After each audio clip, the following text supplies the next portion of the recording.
And we are live on Oz Property Investors. We bring the big names and we have the big fun. And Polizzi, how you going? Is that big? Did that get any bigger?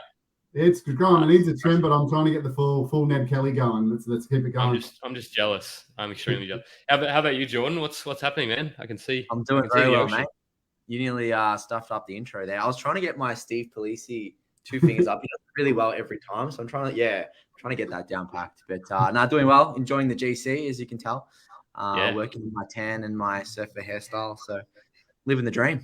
Do you think you're going to stay there long term, or is it just a sample year and see how you go and decide after that? Well, we're renting for 6 months in like a Meriton apartment, so it's just kind of like see how we go. We're right across from the beach, so give it a crack. But we've been looking here for the last sort of 6 to 12 months, and I reckon we'll settle on something this year. So we just wanted to get a feel of what areas we like, but definitely loving the lifestyle. Yeah. If you look at the population growth around Australia for each little town, like Sunshine Coast, Gold Coast is just ridiculous. I think last one I saw was like 9.4% for each of those. Like everyone's moving there. The capital cities are like negative 0.2%. Yeah, that population change is actually crazy. It'll be interesting to watch over the next little while, but I don't see it's really slowed down. And in fact, it's almost staying on the same trajectory. And I still have stories. Like I've had so many people reach out to me like, oh, how's the GC? Are you enjoying the move? We're thinking of doing it. Like people are still wanting to move. So it'll be interesting to watch. What's the biggest, best part about moving from Melbourne? Or if you're sort of Melbourne way? In terms of, well, for me personally, it was decluttering. So like we sold everything, like bed, furniture, everything. We moved with like the back of a car. So decluttering was so good. I realized how little I actually needed. Like literally had a snowboard and a laptop and a couple of clothes.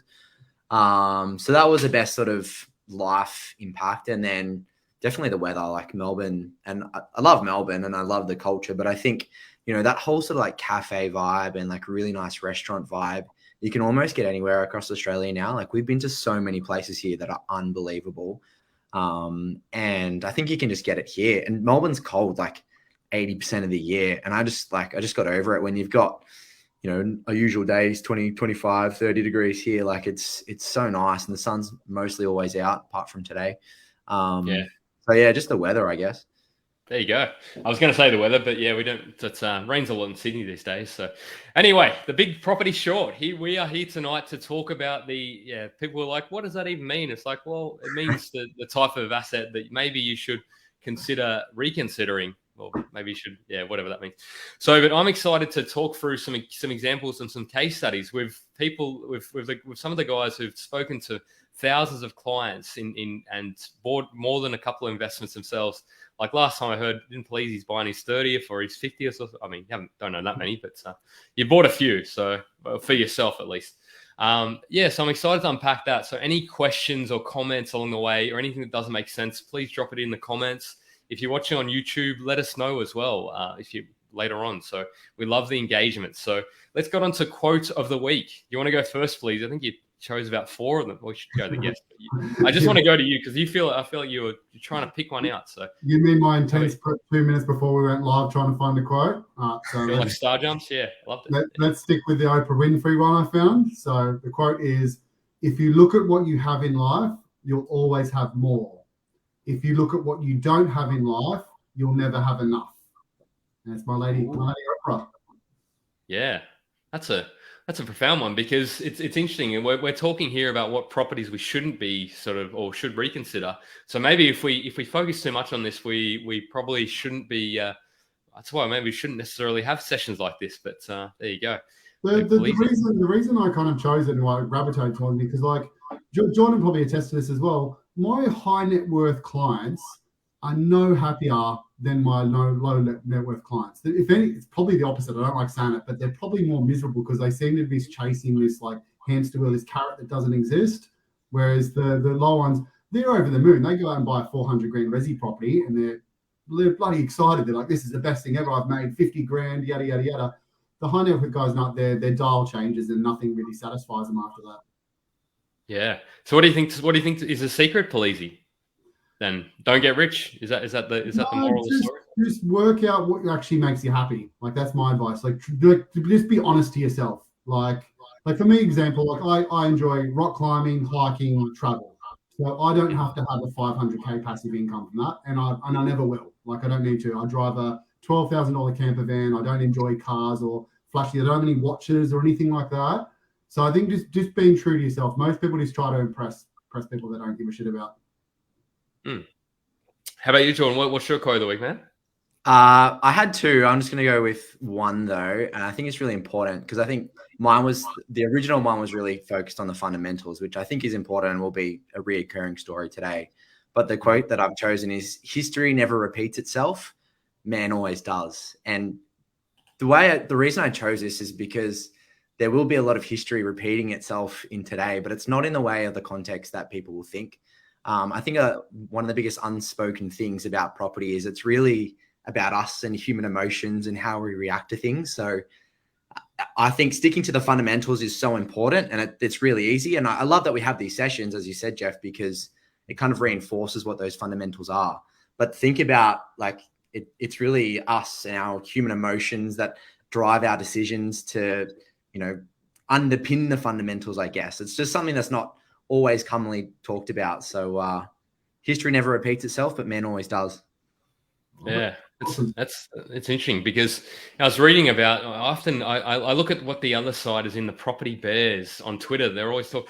I just sometimes laugh at them. But so they said something today about the Adelaide market, and they said, property sort of has the reason why it hadn't sort of boomed before 2020 or boomed as much as what it has, is they sort of said, because it was sort of the reason it did boom then is because it was sort of it was a bit behind, so it's just catching up.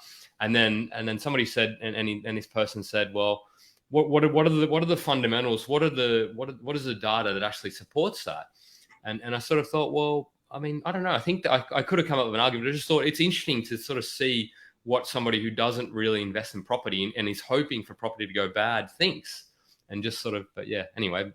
But it's the reason why a lot of it is driven by emotion and sort of thinking, well, I want that bigger, nicer, shinier house, or near the really nice school. Yeah. And I was going to say, I use the example of the markets move really quick. Sometimes the fundamentals and the economy hasn't changed in that time. Just over 12 months, it can grow. Start of COVID, for example, theoretically it should be going down, but Sydney, Melbourne, etc., went up 20% in that year. So people's wage didn't double overnight. The numbers didn't change. So that's the human element pushing the market. And like I said, the fundamentals underpin that, but it can come and go based on human emotion. Yeah. There you go. It's funny you mentioned the Bears, Jeff. I went through a season probably 18 months ago where I was listening to the Bears on YouTube really heavily because they release a lot of content daily. Martin North and all that, or yeah, those guys. And I was getting on the Twitter and following them on Twitter and stuff. And man, I tell you what, I'm always really pro property, just because of my history and what I've seen and what I've been seeing people able to achieve. But I got to a really I felt in not depressed, but I kind of just felt really sad and negative and worried. And it just really, really got to me. So I don't do it anymore, but I tried to do what you do, understand what the other side thinks, but I got into a really bad state. It was so weird. Yeah. I mostly just do it these days because young Hayden West is on there and he's trolling him a little bit, and it's just hilarious to see what he just literally rips and they just rip into him and he just doesn't care. I'm just like, wow, Hayden, how can you're getting pummeled here? Yeah, but anyway, not about it, but I just find it interesting to sort of see the sort of, because there's usually when there's usually those kind of people, there's only one side, but it's just interesting to see a property kind of, not necessarily a bull, but somebody who is more pro property to sort of counteract some of them, and they just get so angry at it. I'm just like, wow, it's just interesting. On to my quote of the week by Mark Twain, by a famous author. He said, buy land, they're not making any more of it. So we're sort of talking about house and land versus apartment versus existing. So I think that was relevant because if you look at it, and interested to hear some of your perspectives as well. And I think that if you are looking at more valuable sort of scarce land, generally speaking, the fundamentals will be the people, supply and demand. So that's why I wanted to say that. But it doesn't always turn out because there are rules within that rule. So we're going to unpack some of that. So yeah, that's a long. One of the things I've been telling clients in the last few weeks, and I know it's a little bit morbid, is we've literally had wars over land for thousands of years, and we're still having wars over land. So if you can own a big piece of land, you're onto a winner long term. It's so true. It's crazy to think about that, like all our history and the war. We used to fight over who owned what and who got to live where. No, it's so true. Yeah. Australia, not even that long ago, a few hundred years ago, where we're stealing land off people. Like it's going down dark place here. I think we should throw to our first sponsor, Mr. Steve Polizzi. Here we go. Let's tee him up, and then we'll talk about the big man we've got on tonight, Mr. Jordan de Jong. I'm excited. Got to throw to this, and here we go. The amazing thing with commercial property investing is that in most cases, it's cash flow positive from day one, which means that you can drive those profits towards paying down the debt. There are instances with commercial property investing where you can actually have the property pay itself off over 10 years, which is absolutely crazy. With commercial property, you get massive net yield, so you can expect anywhere between 6 to 10%. And as we've seen in the current boom, these properties not only provide large cash flow, they do certainly grow wildly in value too. Now, with big rewards comes some risk, and this is why you should de-risk your investment as much as possible. And the way you do that is with expert due diligence. And this is why we highly recommend people hire professionals to help you along in your investing journey. Steve Polizzi of Polizzi Property is one such expert. Being a chartered mechanical and structural engineer in a past life, Steve draws on his analytical and mathematical skills to do that expert due diligence for you. With 6 years experience in the space, Steve has over 1,200 property transactions under his belt. He's the guy you want in your corner, crunching the numbers and finding the best properties in the best locations, along with ensuring that you avoid the mistakes. Steve has actually even written the book on commercial property investing in Australia. And not only is it a bestseller, I believe it to be the most comprehensive in commercial property investing on the market today. He's been generous enough to give us a massive discount for our audience of 50%. So use the code OZPROP, click the link below, get a copy today, and start learning and getting on your commercial property investing journey. There we go. So, Polizzi, what do you think about commercial these days? You still a big fan of it? I'm taking you are. I hope. The thing I tell people this all the time. Like I always have these like sales calls with people, and they're like, property's a long-term game. Buy to the fundamentals, 10 years, 20 years, long-term game. And then at the end of the call, they're always like, well, so what do you think is going to happen in the next 6 months, Steve? Should I sit out of the market? And I'm just like, we just spent an hour talking about how it's a long-term game, and now we're worried about the next 6 months. So, but in terms to answer your question, commercial fundamentals still strong. Lowest vacancy rates we've ever had. Like we're talking sub 0.8% in most capital cities. Rents are growing more than they ever have as well. CBRE reported last quarter, most capital cities grew by 8% just in the last quarter. So we're talking 15 to 30% rental increases year on year. Unemployment, all-time low as well. So there's money there. So all those fundamentals are still strong. The only negative is interest rates, and that's going to change buyer sentiment. And you can't plan from that. You should be planning for 5 to 7% interest rates anyway, long term, even if you were buying a year or two ago at 3-4%. There you go. Good. So the person we've got on here, if you haven't heard of him, he's got a big plan. You could even call it a game plan. So you build a property portfolio in your early 20s though, and you've got a huge passion for helping others. And I looked at your website. Has your team grown recently? Because I was like, you've always had that many people in your team? Oh, yeah. I mean, it has grown over time. I mean, there's definitely a lot more sort of planners on board and marketing team now and stuff like that. So, yeah, I don't know. I still feel like a solo entrepreneur. Like I still feel like I control and do everything. But yeah, now that I think about it, there's actually a fair few people coming on board. You've got 2, 4, 6, 7, and one is your wife. So, but I'm sure she's probably one of the most valuable people on the team. Like, you just get rid of George. His wife can probably just run the whole thing. Pretty much. She's all over it. I'm trying to get her on sales calls, so we'll see how that goes. I mean, there you go. You have to sell it more.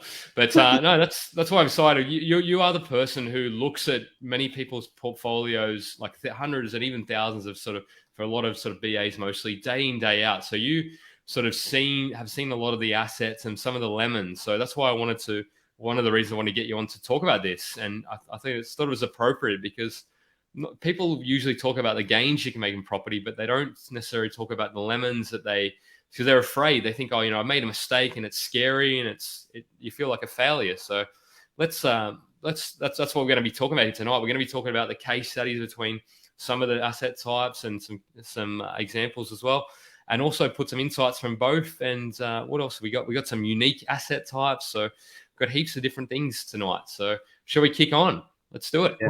What I like about Jordan's stuff is he's a reality check for people. When people say, "Oh, this is what's happened," he punches in the numbers and be like, "No, this is actually what happened." Like, we can all talk a big game on social media and be like, "Oh, my Sydney property dropped by 20%, yada yada yada," or "I bought this off the plan and it reduced by this." Till you look at the numbers long term, that's when you look at your ROI. Because if you're not selling or you're not refinancing, it means nothing until you actually forecast it. Yeah.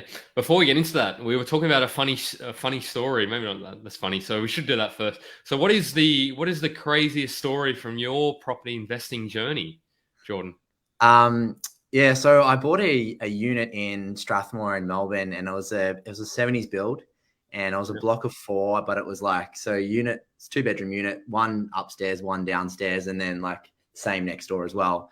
And the strata or body corporate guy was the guy who lived in the front. And he actually built 2 of them, or he bought 2 of them and then converted the bottom unit and top unit into like one dwelling, put stairs in between, everything else like that. But 70s build, we were kind of at the back.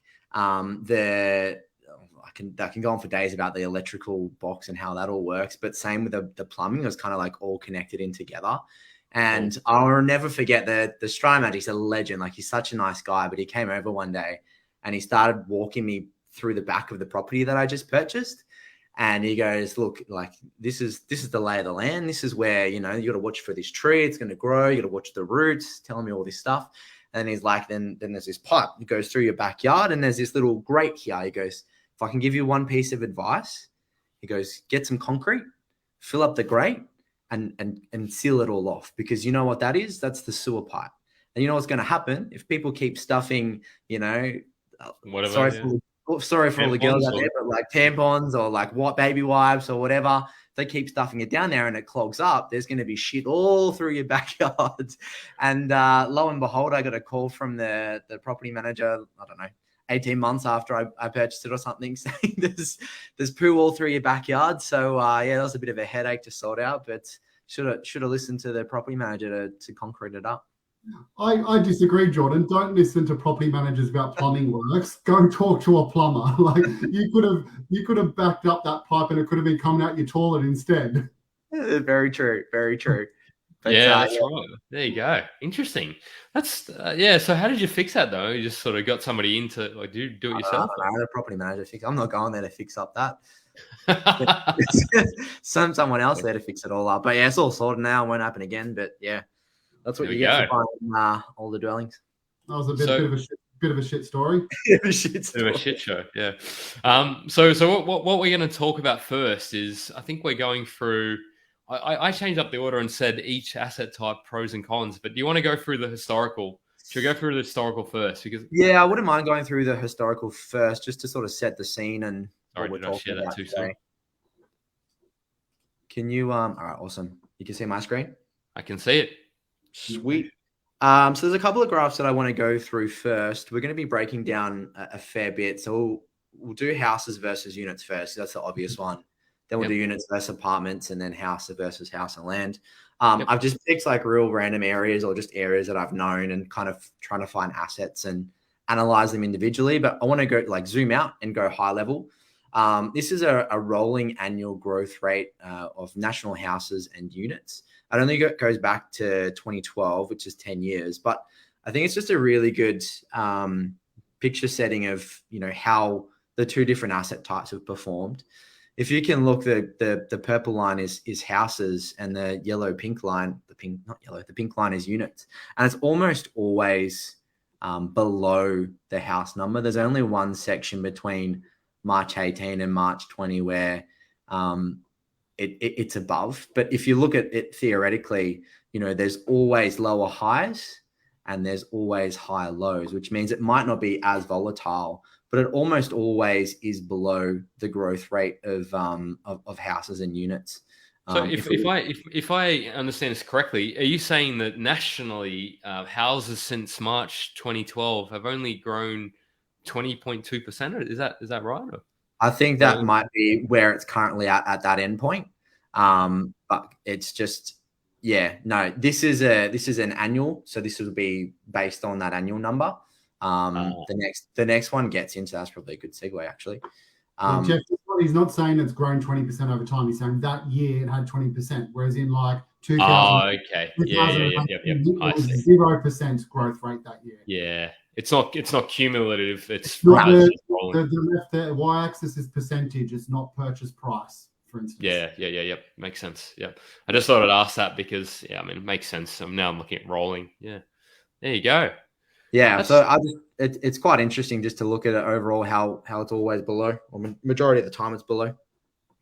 I was actually surprised that it hasn't, because I'm just looking at the scale. Because if you look at where it was, because it seems it was a bit. I know that's only on a yearly basis, but I thought it would be a bit higher, a bit more than that. But I suppose that's where like 1 or 2% per year can add up to over 20 years, which is 20% or 25%, 30%, or whatever it is, which can be over compounding, which can be hundreds of thousands of dollars.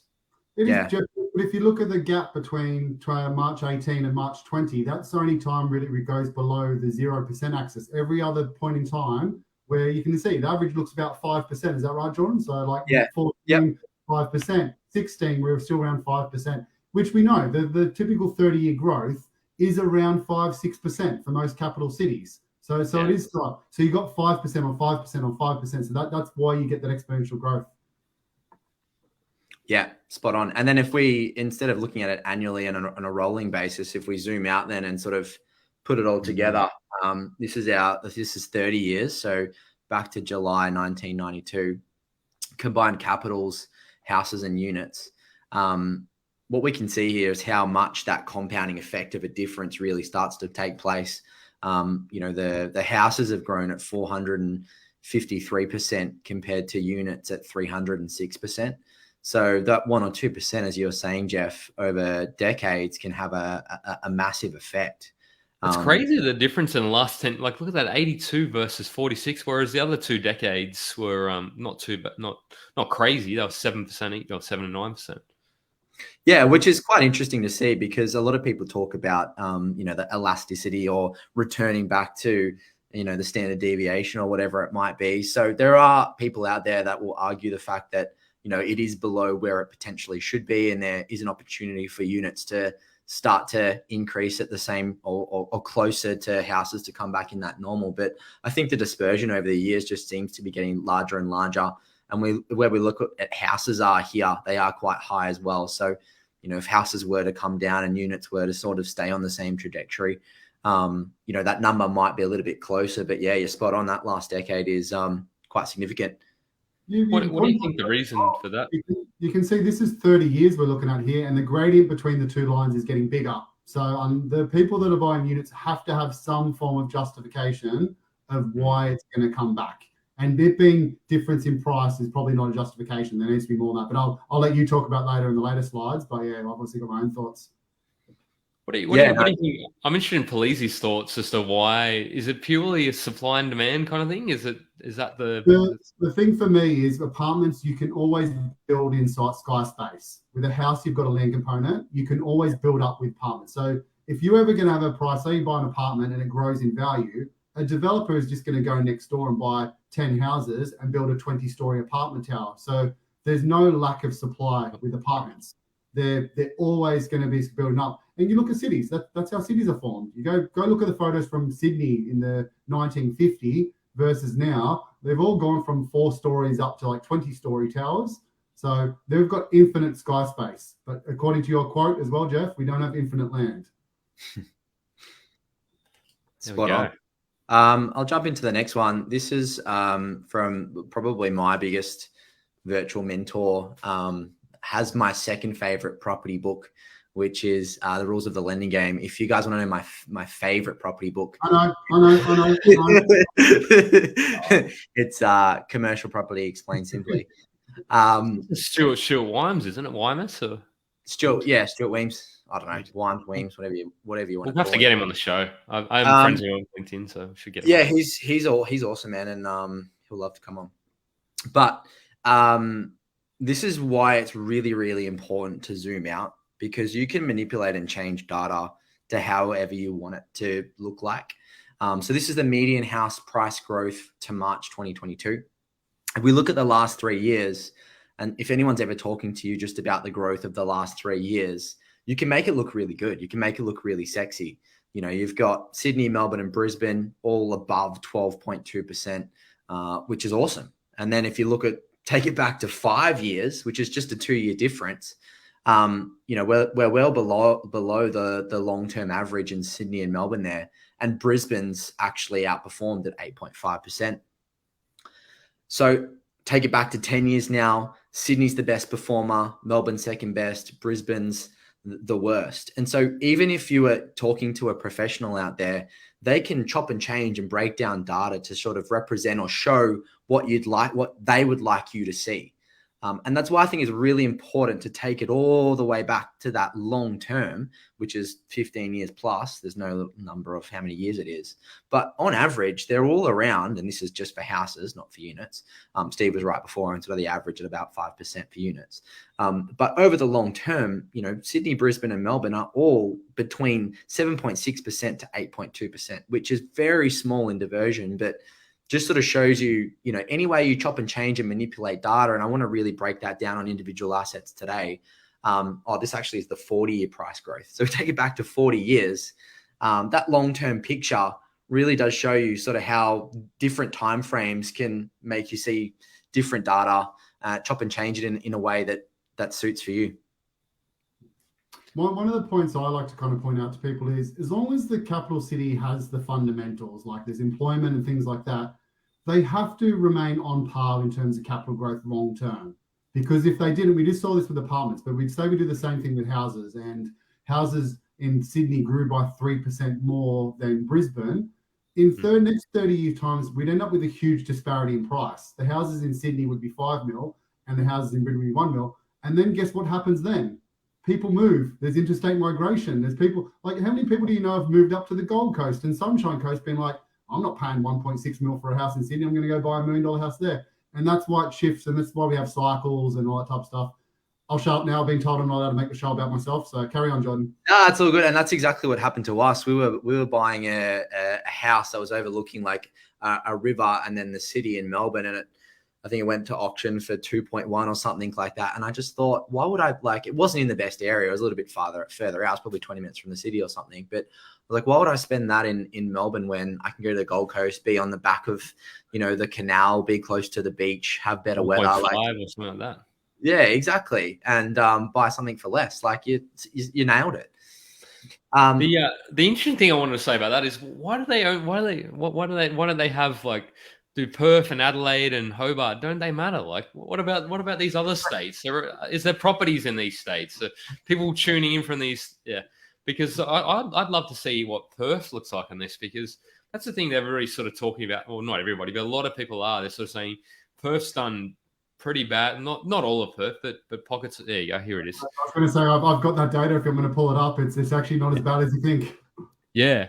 But you look at like 2011 to 2021, 0.4% per. So what's that? Over 10 years, that's 4% in 10 years. So that's almost a lost decade, you would sort of, and Adelaide as well to some extent, where Adelaide's starting to catch up now. But yeah, just because I think the thing like, what do you guys, because we're especially talking about the big property short or what it is.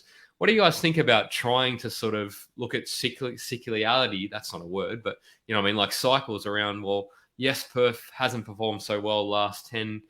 Should there be a case made for looking at these types of markets now?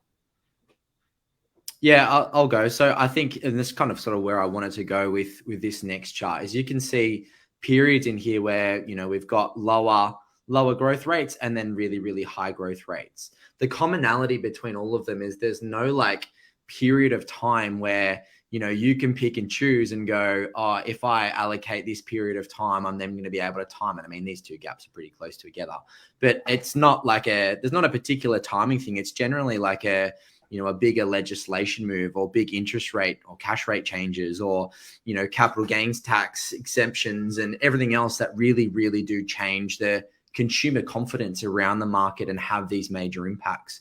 So you're definitely right. There are periods of time like this is, Perth, it's performed at 6.2%, which is the worst of all the capital cities, and has gone through a period of 0.4% for 10 years, which is a whole decade. So there is a case in point here to say, well, there's a bit of catching up to do to the rest of the country. It's just starting to go through the cycle. I don't know when, this is at the end of 2022, so I don't know when the end of this period is, but there definitely is a case in point to analyze this data and go, there's a period of time here where you might see a bit of growth. But again, when we start to think of that, we're going back to the short term. And for me, it's always about the long term. So my argument to that question would be, well, if I had the option to choose where I'd want to invest, it might be somewhere like Sydney that's performed at 7.9% over the last 40 years, or 8.2% in Melbourne over the last 40 years, compared to if Perth had performed the same way, I would be much better off if I went into Melbourne. Now, again, that's just taking the longer term, bigger picture and analysis of everything like that. But if you are investing for the short term, which is definitely not something that I personally do, there is a good case in point to go, Perth is a little undervalued right now. Yeah. And then I suppose even it's what somebody's budget as well, because that's you try and buy a decent asset in Sydney or Melbourne, you sort of, that's where we sort of start, because you can still buy apartments in Sydney for 300,000 or 400,000, but I mean, do you want to be buying those kind of apartments in those kind of locations? So I'll give you a reason not to at the end of today's session. Well, I nearly bought one of those as my first investment in Mount Druitt back in 2011 or 2012, and it did go up 50%, but then it's just kind of sat and done nothing for the next 6 or 7 years. And I might be skipping ahead here a little bit. Sorry, Steve. But one of my sort of key takeaways is it comes down to the individual asset. So we can analyze all this data. We can look at the long-term growth. We can look at how everything's performed. But Jeff pointed out something really important just then. It comes down to, number one, your price and budget and the individual asset itself. I'll show you areas where different asset types have performed at nearly half the rate. And so it really does come down to the asset.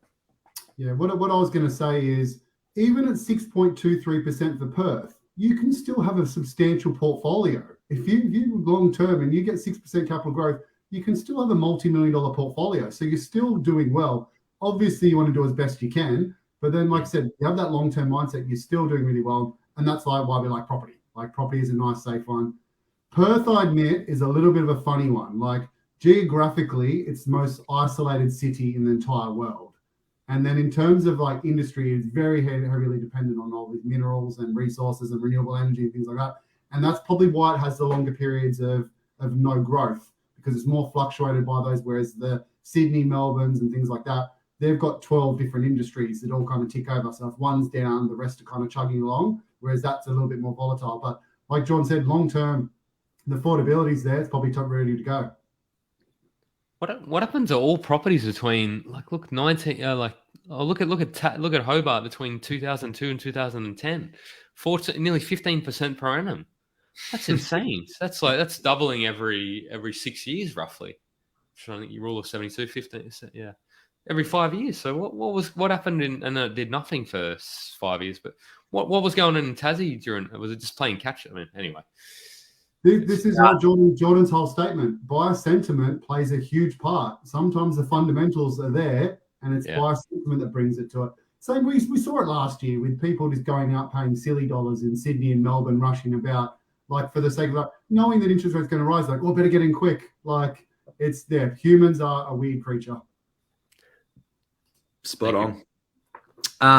Cool. At a bit of a high level, I'm just going to go through what each asset type is. I know majority of you will all know what the different types are, but sort of moving forward, I want to explain what it is that I'm talking about. And I know even in different states, a unit can be described as something different. So just want to get a bit of a understanding of what I'm talking about and sort of the areas that I'm talking about them in. So existing house, typical double brick home, decent block of land, been there, built in the 70s or 80s or before then or something like that. Existing freestanding home, nothing too out of the ordinary there.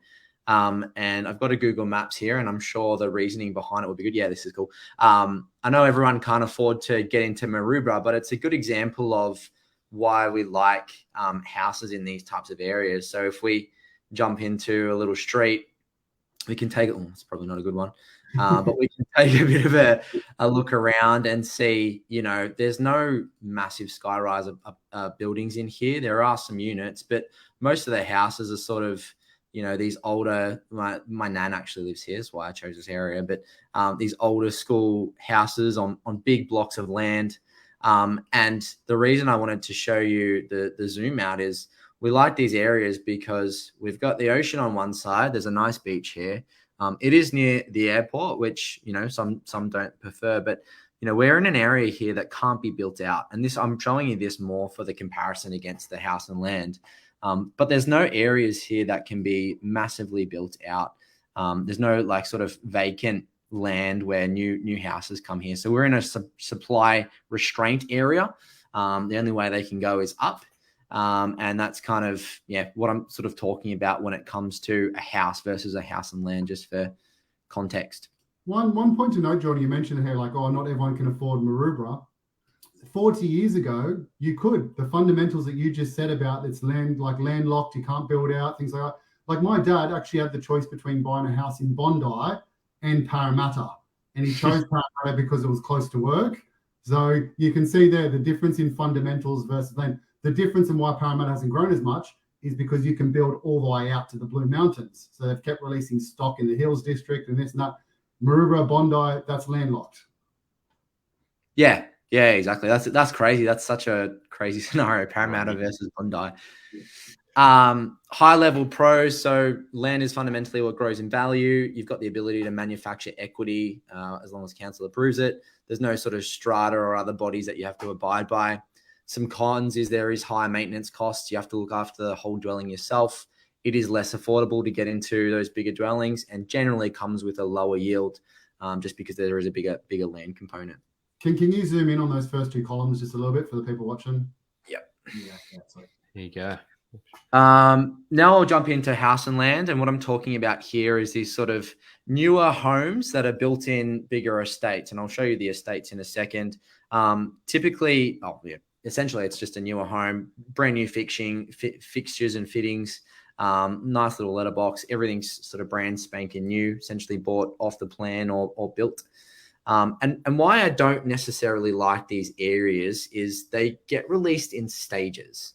So if we have a look here, we've got stage 1, stage 2, stage 3, stage 4, stage 5, all the way to stage 8. And they're highlighted in this little area.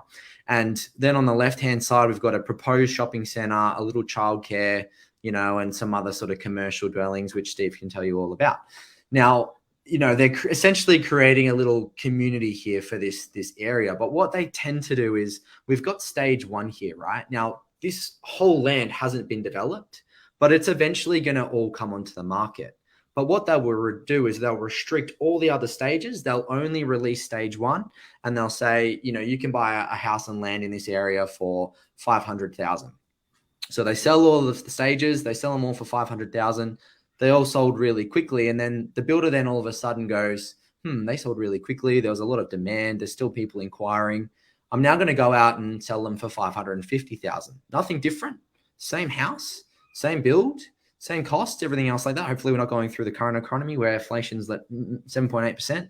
But what they'll do over a number of years is just slowly release each stage, and they're controlling the supply in this area.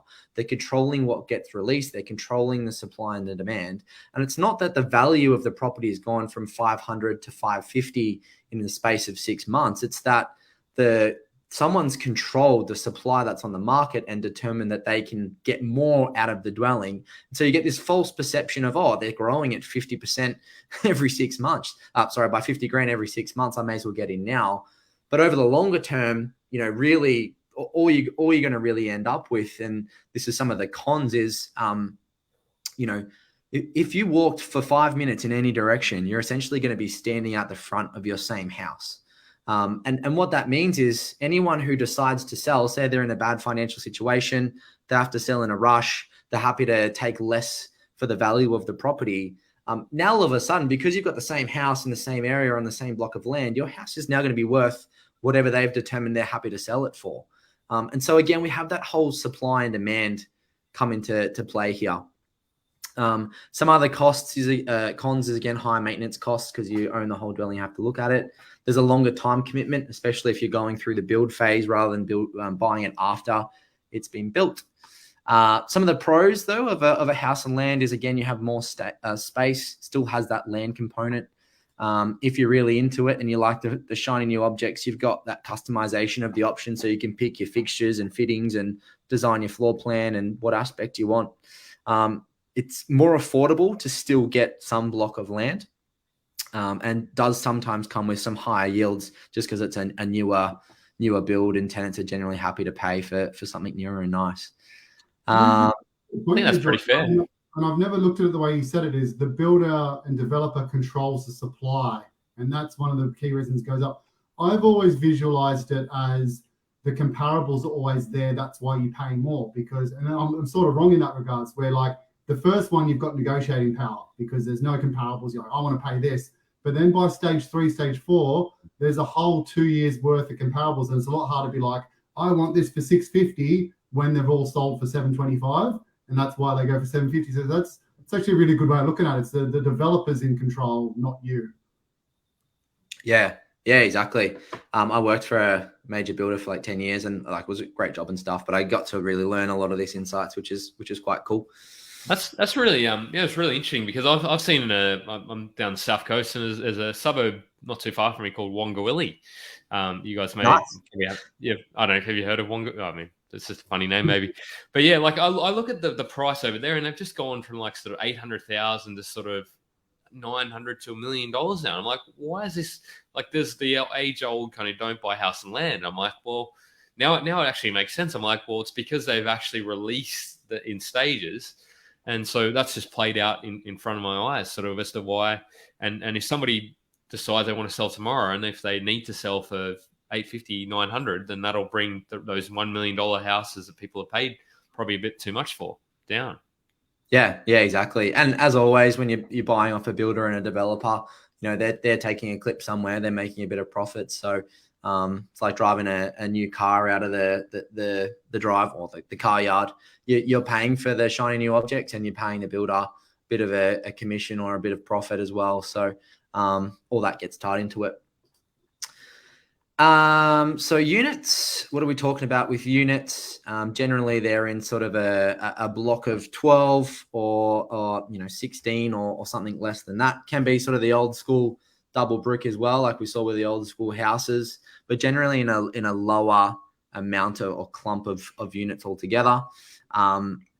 The reason, and this is a really good example of, some of the pros and cons of units. There's good areas and there's bad areas, and I'll show you a good area in a second, but I would consider this probably, it's near Fairfield Station / Parramatta, but you can see how many of exactly the same dwellings there are within this area. So even though they're in a block of 12 and, generally you want less because of the supply and demand ratio, in the area, there's, 10, 20 of the same dwellings, which means the supply is through the roof.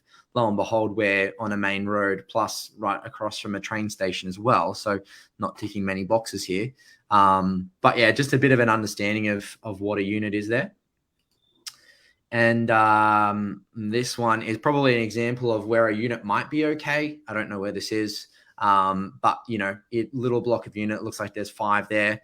And, does have beach access, doesn't have beach views, but is close to the beach. And for someone who's over for a bit of a lifestyle driver, that could be a bit of a tick of one. So kind of looks like far north Queensland. It looks like it. Could be wrong, but probably. As always, though, guys, obviously do your due diligence and talk to town planners and stuff like that, because stuff changes. Like Gold Coast, we know had a huge oversupply at one point because they weren't building little 3-story ones. If next door builds a 20-story skyscraper for you, that's a lot of supply to the market within a short amount of time. Great point. And that's so true. Like you can see, these look like just normal family homes, but if the council's approved one of these, the council can then approve 100 of these, which does start to impact the supply and demand ratios. Yeah, and there's exceptions to the rules. Like the off the plan you showed before, the houses, some of those can actually make sense in some coastal areas. Like if that's a small development where they're not doing 8 stages, they're doing a 1-stage 20-house development, that's still got the scarcity supply. And then those little communities are actually really in demand because people like the newness from it. There's money and there's affluence in the area. So there's always exceptions to the rule. Yeah, spot on. Quick pros, so lower maintenance costs. They can be more affordable. Sometimes they come with amenities, which is generally bad for us anyway, but good for tenants. And typically do come with higher yields, although not always. Cons, there's less space. You got your strata. Again, acceptable to anyone else who sells. So, if number 2 decides to sell at a lower price, then typically number 1 is valued at that price. And it comes with a lesser land component as well. And then again, just going through things quickly, when we're talking about apartments, we're talking about high rises, as Steve mentioned before, where, it might potentially be okay as if you had like somewhere in a beach view or a water view or something like that. Again, you are. It's like it's near the North Stain Hotel. Yeah, well, the Stain Hotel in Manly. Still, there's still a ton of them in the same space, so you are still susceptible to them. But you do have those views which that can't be built out, which is really important as well. Yeah. Essentially the same pros and cons for the unit. So more affordable amenities, security in apartments as well, and then high yields. Again, the cons are essentially the same there. So that's what we're talking about when we jump into these things. And we're like nearly an hour in, so I'll get. I'll shut up. So 3 areas I broke down. Brisbane in New Farm. I'm going to do a houses versus units and how they've performed. I've broken down every time that they've sold, the period between the times they've sold and the different growth rates. First 2 are houses. We'll check them out. I was going to do some high-level due diligence, but it feels like, why does my LinkedIn open while I'm on a live chat? So funny. Just look at where they are. So this sold for $2.5 million back in 2021. Really, really nice dwelling. Looks like it's obviously been recently renovated. Looking quite good from that side of things. Really nice home. If we look at where it is on the map, we're a little bit further back, not near the main streets or anything else like that. Probably got a nice strip of shop somewhere local state school really close as well, which is sometimes a big driver of the demand of new areas, but good little place. Now, if we look at when that sold, so it last sold in 2021 for 2.5. The previous time before that, it sold in 2007 for 795. So there's a 14-year gap there and a growth of 1.7 mil. It's a 214% growth since the last sale, and it's compounded at about 8.5%. Previous time before that was 2000. It was valued at 268. 7 years between there. It's grown by nearly 200%, and that's compounded at 16%. And this is really where I wanted to tie in that pro solution graph of how different periods of time the same property can grow at different rates, right? And, there might be a renovation and other things that are factored in here that we can't really see when they were done. But just good to get an understanding of different time periods and how they've performed. If we go back to the original sale, sold for $113K back in 1988, which means essentially over a 33-year period, it's compounded at 9.84%. Now, the Australian average, and I hate using this number because every market's different, but the Australian average is 6.8%. So, or if we looked back at that graph beforehand from Pro Solution, the Sydney, Melbourne, and Brisbane, it was like 7.2 to 8.2 or something like that. So, performed well above the average here. That's interesting. Do you think that's just before we go on to the next one? Do you think that's because of its more of a luxurious sort of scarcity in demand? It looks pretty nice. Yeah, it's definitely nice. I personally don't know Brisbane that well or New Farm that well, but it is a very nice dwelling. Like if you have a look at some of the fixtures, I mean, who wouldn't really want to live there? And then location as well, Jeff. Look at where it is compared to the city, and like Jordan mentioned before, the land supply. They're not building any more land there. And again, what Jordan mentioned about he doesn't hate using averages. you can't compare like an Ipswich and a Logan and a Moreton Bay with this property because they've got land releases. This one probably not had a land release for 30, 40 years. Yeah, I suppose the because you look at some places in sort of Kangaroo Point and there'd be sort of a lot of apartments that have gone in there. So it'd just be, as you said before, about understanding what can be done and yeah, the 60 town planners will understand all that sort of stuff. Just to make sure I didn't pick like a random good performing asset, I've got a backup here as well. We'll take a quick look at this. Different type of facade, but it's only on a 491 square meter block. Again, it's quite nice though, from the outside and the inside. Nice little fireplace there. Obviously, somewhat relatively renovated recently, but really, really nice performing asset, or looking asset, I should say. We've got different growth periods, probably not worth going through all of them, but the original sale date was in 1982, and it sold for $62,000, which blows my mind. And then the recent sale was in 2020, and it sold for 2.75 mil. Essentially over a 38-year period there, it's performed at an average of 10.49%, which again is pretty crazy over that longer time period. If we have a look at the map of where it is, it's very similar to where the previous one is, a little bit closer to the water, but essentially, a street or two across from where we were beforehand. The interesting thing here is, there's never a year where it gets below 6.3% compounding growth rate, or a period of time, I should say, which just goes to show that, a good performing asset will or should always perform consistently pretty well. Now, if we stay in the same area, and we're in New Farm, but we're going to move to units, same sort of periods of time. I'll walk you through this first one. And I didn't say this before, but apologies if anyone's ever bought any of these properties. Didn't mean to pull them up or anything else like that, but they're just good to go through.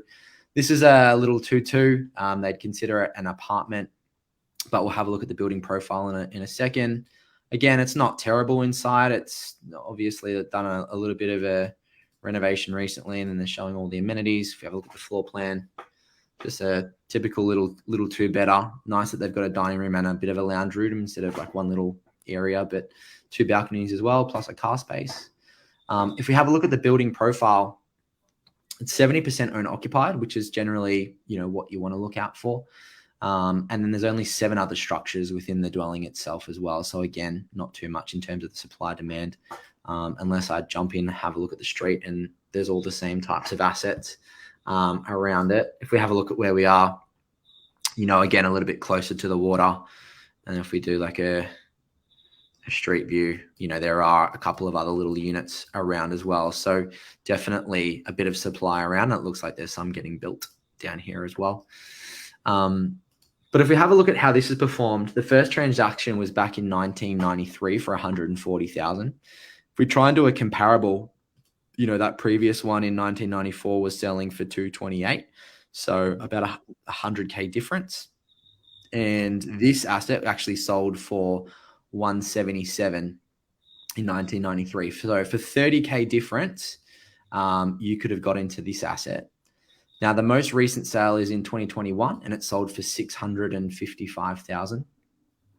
And over a 28-year period, that's an average growth rate of 5.67%. So same area, just different asset type.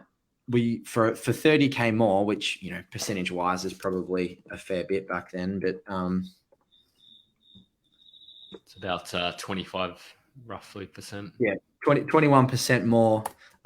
You could get into that house, and instead you'd have about a $2.5 million asset compared to a $655K asset, which is pretty crazy difference over that longer period.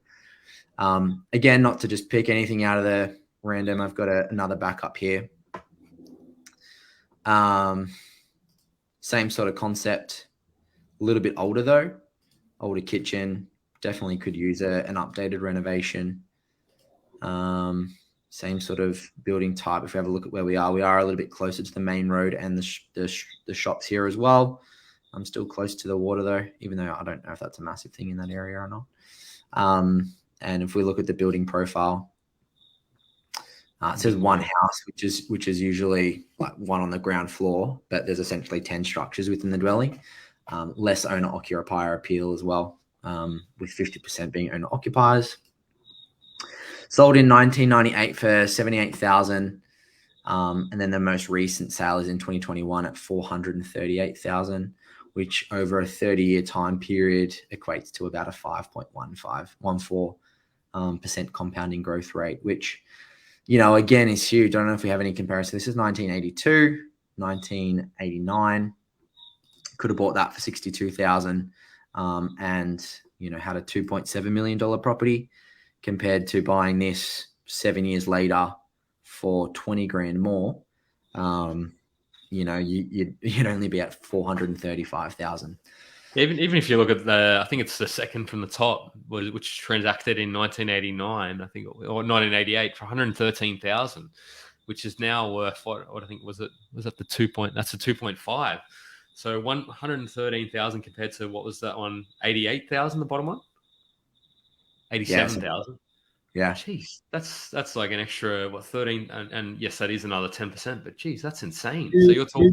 We've got to not get caught up though on the number of values, the percentage though, because it's like the difference between buying a 1.25 mil house in Sydney or $1 million apartment. Like it is still 25% is still a considerable difference in people's budgets. Yeah.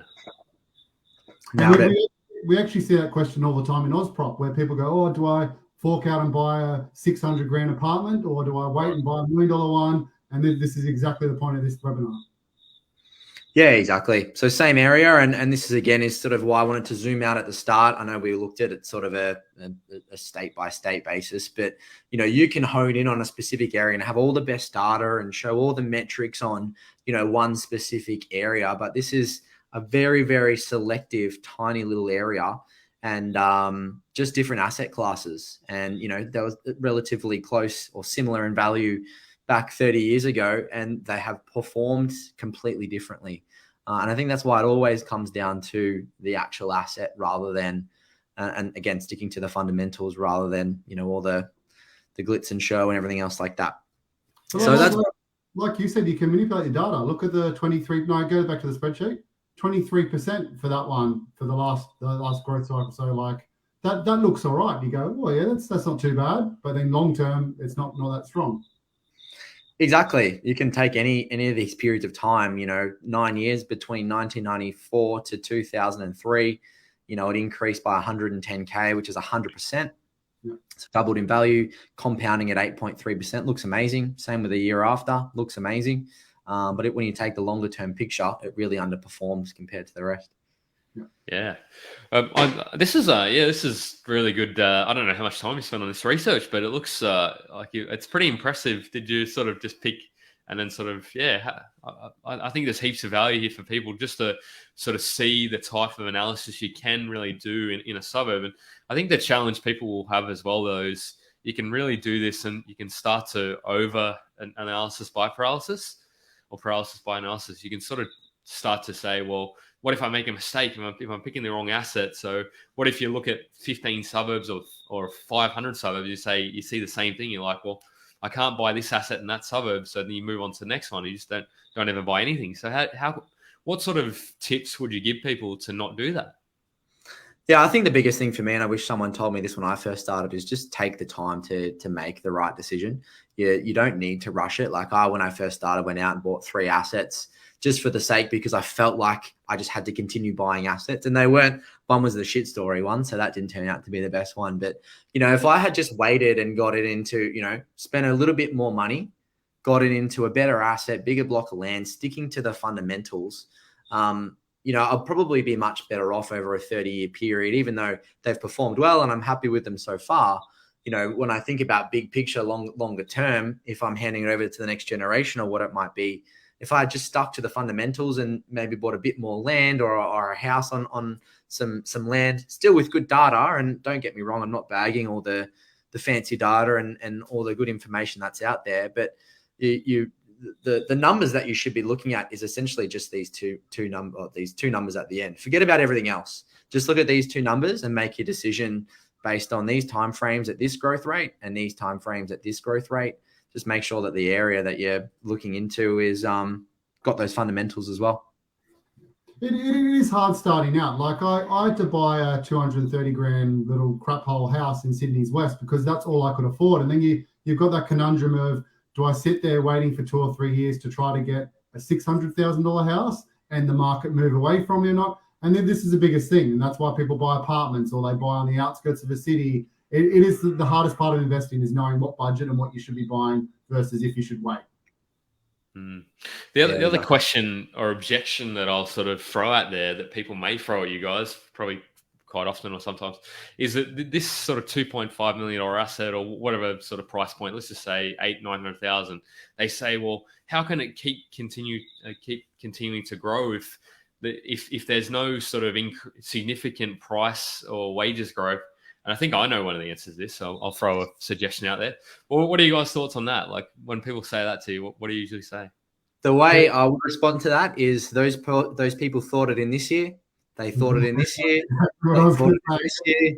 They thought it in this year. They're thinking it in this year. And it just continues to grow. It's the compound effect. It's, wage increase, money supply, everything that we've just seen over the last 2 years. If you can't, we're trying to buy in Broadbeach Waters and property values have grown 70%. What we're selling for 1.2, 1.3 is now selling for 2.1. And it blows my mind. Like, how can a property grow that quickly? But man, history doesn't repeat itself. Man, do. Like, our emotions drive where we want to live. Everyone's moving to Gold Coast. We want the lifestyle. We'll pay whatever. We don't care. I'm happy to go in debt. I want the lifestyle. I want to be near the beach. I want to get up and go for a surf at 5 o'clock in the morning. I don't care. As long as I'm earning the money, I'm happy to pay that for that lifestyle. So I hear Wollongong's pretty good too, but maybe I might have a vested interest there, just quietly.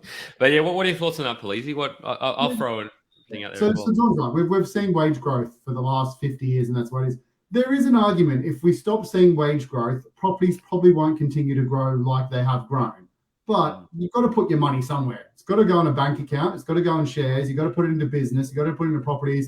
That argument can be made for all of those. Like, if we're not seeing wage growth, we're not seeing business growth, we're not seeing share growth, we're not seeing your interest rate on your savings account going up. So for me, that's why we like property. That's why all three of us like property, is it's security because you actually own something physical.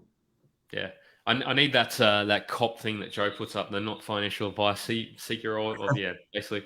But the other interesting thing that I'd throw out there, and I've sort of seen a little bit of this recently, and I suspect that it could come, is the introduction of 35 to 40-year mortgages, and even sort of, so that's the sort of, because you start putting that, I don't know if you can throw them in the game plans, but have you done modeling on that, Jordan, what that does for borrowing capacity? Can you do that? Haven't done any game plans. Probably a good one that I could potentially do, just because it's not a thing here in Australia. But you're so right. Like, if you see some of the biggest growth rates that we've seen in property in history is when they all of a sudden decided to be double income families, and a whole second income was coming into the borrowing capacity equation.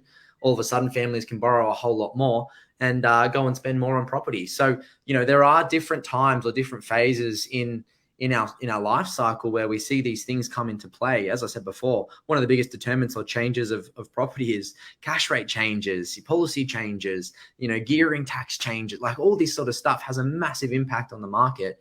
And it's something like that again, it's a quick change in policy or a quick way of thinking or a quick change in, banking policy or whatever it might be, and can have a detrimental impact on property moving forward. Yeah. That's probably the biggest point you made, Jordan. Like, wages effectively doubled in the last 20 years because households went from 1 working families to 2. Like, and you'll actually find, I don't know what the stats are, but I imagine it'll be something like 70 or 80% of households now have 2 incomes, even if it's a part-time income for one of the spouses. So that's just bumped it up again as well. So we've got all those ones. Yeah. What are people's questions? What are people's thoughts on this? Are people loving it? I think that the analysis here has been really just interesting, and it just kind of, what are we up to some unique sort of, I probably should. Yeah, I was going to say that we got a hard cap at 9 o'clock because we'll jump to the unique ones if we want. Oh no, I mean I can probably, 9 o'clock your time. Well, if we go to 9 o'clock your time, that's what do we go to 10 o'clock? That's a 2.5 hour session. What about Polizzi's? You got any calls booked with Joe? 9:30 a.m. I've got all day. Let's keep going for about 5-6 hours. You're not catching up with Joe, and yeah. Anyway, let's before we do that, we'll throw this and throw some questions in as well, people, because we can even sort of unpack a lot of things with both of these sort of property professional industry experts, I'd call them. So, but let's get to, I've just got to get this one up first. So talk amongst yourselves before I do this. I've got to get young Scotty Aggett's ad up before. Yeah. So what do you think's the most interesting part so far, Steve? I'm interested in your thoughts. I like that you can't argue with him. Like, it is very simple mathematics. It's here's what it sold for, and he's got literally 2 examples of each to back it up, and you can't argue with it. Like, it is the simplest form of mathematics, and people try to overcomplicate kind of property. It's not that complicated. My wealthiest investors aren't smart academic people. They're people that just look at the macro data and make a decision from that. Yeah. Have we got any house and land? I did look at these, but have you got house and land examples coming up? Or yeah, house and land, unit versus apartment, and then some unique scenarios, which will be cool too. Awesome. Well, let's get into it, shall we? I'll have to share my screen again. It's not the first time I've done this, I promise. But here we go. Oh, that's the wrong one. Look at that photo of me. There's nothing worse than going into a situation unprepared, especially when that situation is purchasing one of the most expensive assets of your life against a trained property expert in the form of a real estate agent. It's a scary thought, but it is a skill that can be taught. Do you want to learn how to become fully prepared when buying a property so you can get out there, buy your dream home or investment property without the fear of actually messing it up? Scott Agate, the founder and expert property negotiator at Hello House, has been helping people buy their properties by stepping in and negotiating with the agents and saving his clients tens of thousands and in some cases hundreds of thousands of dollars. Scott has now decided to share all that he's learned over the past 28 years in real estate so you can go out there and do the exact same thing on how to find a property, analyze that property, negotiate on that property, and transact on it to get the best results. He's created the Get Buyer Ready course, which is a step-by-step guide on how you too can become an expert property negotiator. It's the easy way of how you can avoid all of these agent games and get the best purchase price on that dream home or your investment property. The course is in short bites for busy people with no fluff at all. Just all the information you need to get buyer ready and secure that next property with confidence at the best price. Scott has been kind enough to give our community a massive discount with the link below. Sign up today before you even think about putting an offer on that next property, and it'll be one of the best decisions you ever make. There we go. Gotta stop sharing here. See stuff of Steve Polizzi. Let's see. Go click the right button. Okay. We're back. Okay. So yeah, that was let's get into that was I think that's one of the things, one of the most underrated things, the negotiation piece, because I mean not to but now that I'm sort of doing it a lot, it's just like it's really understanding what the sort of needs of the seller are and how you can sort of get an extra edge, because in a hotter market, I'm sort of been finding like properties, you look at them in the morning, they've already sold and that sort of stuff. So it's how you understand you can sort of get a bit of extra juice out of it. So let's get back into it. So let's see, what are you up to here? We're up to Parramatta. Gee, an old stomping ground. Both pleasing myself.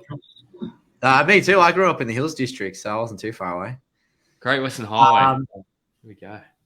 Yeah, so this is a units versus apartments. Again, this comes down to particular price points, even though I wouldn't potentially recommend ever buying in Parramatta. But if you are struggling with price points, you might decide to go for a lesser quality asset and sort of see the difference between the growth rates in the different asset types. So I've got 2 apartments here and then 2 units as well.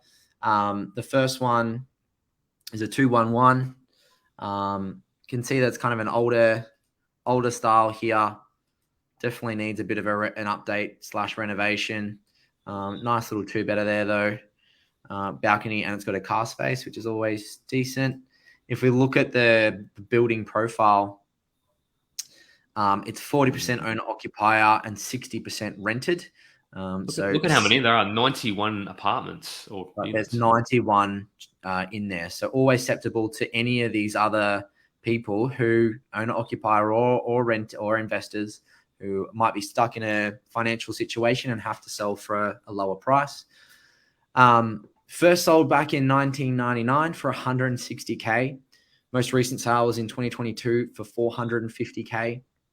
You can see periods of negative growth in sales, 2 periods of negative growth between sales over a 5 and a 4 year period, which is pretty crazy. But over the 18 years, not 18 years, it's 23 years. Just check those numbers. It's compounded about 4.6%. So, seeing much lower numbers than we were before with the sort of 10, 9 and 10%, even some high numbers here at sort of the higher 5s. To back it up, and I'll just double check that these numbers are accurate too. Yep. Got the same sort of thing. Nice pool in here though. This is a 3-2-1. A little bit nicer internally. Probably could do a little renovation, but still not terrible. 3 bed is probably a good example or comparison as well. If we look at the dwelling, it's got 2 houses and then 118 others as well. So it's probably like they're not like a high-rise apartment though, which is quite interesting and what I wanted to do, comparing sort of like for like, but just the number of dwellings, which is the supply side. It's a 50-50 as well, which is a little bit better than what we saw before, but sold in 1995 for 200K. Recent sales in 2020 for 540K. Over the 25-year period, we've only compounded at 4%. When we compare that to inflation, I know there's leverage and everything else in there, but when we compare that to inflation and interest rates and everything else like that, it's well below that 6.8% average, and pretty low from that side of things. That's not as bad as what I expected, because you sort of look at the growth of the suburb as a whole, Parramatta, and it looks like it just kind of goes up a little bit and then goes back down, goes up, and so that's not as bad. I mean, that first one, yeah, you can sort of see, like, it looks like it's seen a lot of its growth between that Sydney boom between 2010 and 2017. Like, whereas if you we mentioned fundamentals before, Jeff. So like population growth in Western Sydney has been huge. Like, to put it into perspective, Sydney in 1980 was 2.2 million, all of Sydney. Now the population of Western Sydney is 2 million. So you get a lot of people being like, oh, you got to buy inner ring Sydney. Theoretically, you could be saying buy inner ring Parramatta. It's the same concept, same numbers, and that's why you got to transpose those numbers into today's numbers. Yeah, that's done all right. Early Street, not horrible. Yeah, we'll take a look at this one. So this is sort of that unit comparison to 322. Last sold for 650. Pretty all right inside. Again, it's probably quite. It's not too bad. Obviously, been a renovation since the start, but you can see here, even though it's in a smaller block and considered a quote unquote unit, look how much supply is around in this area. Different to sort of the high rise units, apartments. Sorry, but lots of supply in the area. If we look at the building profile, there's only 13 others. And 85% owner occupier here as well. Only 15% of them are rented. So that's probably an interesting metric to take a look into why. Have people just lived there since they've bought them and happy there, or is it close to a school, or what's the reason behind that? One point, I don't have the real data, but like Parramatta, I know because obviously grew up there. Huge Asia Pacific immigration over the last kind of 30, 40 years. So most people living there are first and second generation Australians, and a lot of the countries they come from, living in an apartment is very acceptable. They don't have that old Australian mindset of, got to live in a house. And then that's one of the reasons, Jeff, why maybe this hasn't been as bad as some other areas. Yeah, it could be. Yeah, I mean, maybe I didn't look as far back, because it all, like, it depends on how you chop the data as well. Yeah, exactly. The numbers. And then sold in 91 for 140, sold in 22 for 650. Over the 31 years, it's compounded at about 5%. Again, well below that 6.8% number. But this last one isn't necessarily too bad. Do a quick high level look at it. Looks quite nice from the facade. Doesn't look nice, but better than the others from the facade. Quite nice internally too, obviously. Is that a it must be like a generated photo. Equally the original, isn't it? Not too much of there, but it looks like it's close to amenities. Police, you might know the area, I don't. But It looks like it might be closer to amenities there. Oh, yeah, close to Parramatta Stadium. Oh, it's now called, what do they call it now? First sold in 97 for 149, and then recently sold in 2020 for 690. Over the 25 years, it's compounded at 6.32. And then just looking at the dwelling again, there's one house, which would probably be the floor, so 9 dwellings in total. And again, there's 90% owner occupier in there as well. Jordan, in your research, have you found any kind of key differences between the slightly smaller blocks and the big ones? So, like, did you notice if it's a little block of 4, any percentage kind of rule of thumbs between that versus an 8 versus a 20 versus a 92 one like we saw before? Yeah, that's a really good point. I kind of just did the high level due diligence, but you're right. And I guess it probably comes down to if we're talking apartments versus units. If you're buying in that block where, there's 100 other dwellings, you only really own, depending on the title, but 1/100th of what's underneath that land. Where when you're buying in something like this, might be on a similar size block, but you own 1/9 of the land that's underneath it. So didn't go into like land size specifically, but you touched on a really good point there. Yeah, I'm sure it's case by case depending on where you buy as well, because some people don't care if they're living in a 3-story one or a 10-story, so it might not affect your renters and supply and things like that. But like I said, potential for development in the future or just owning something that you can do something with. But again, there's no right answer. You have to look into the data. Yeah, exactly. Cool. So there's a bit of a unit versus apartments, trying to keep it positive. Got some cool, unique scenarios and really bad ones as well. So I'll walk you through them, but we'll do house and land first. This is over in Craigieburn, which is kind of similar to where I was living over in Melbourne, or close to where I was living over in Melbourne. We'll check out on the Excel spreadsheet next time you zoom in a little bit for people watching. Sure. There you go. So typical home, old school, on 650 square meter block, double brick, pretty nice inside, obviously been renovated at some point. Nice and roomy, high ceilings, decent kitchen, floorboards, bathroom. Yeah. Throw me that zebra Duno there. I wouldn't mind one of those. Needs a bit of a reno in here, but where's the zebra? I can just imagine Jeff's bedroom with a red lamp and a zebra Duno. Purple shag pile. Yeah, don't imagine that. You don't want to think that. You crack me up. Typical. One thing that I wanted to show here was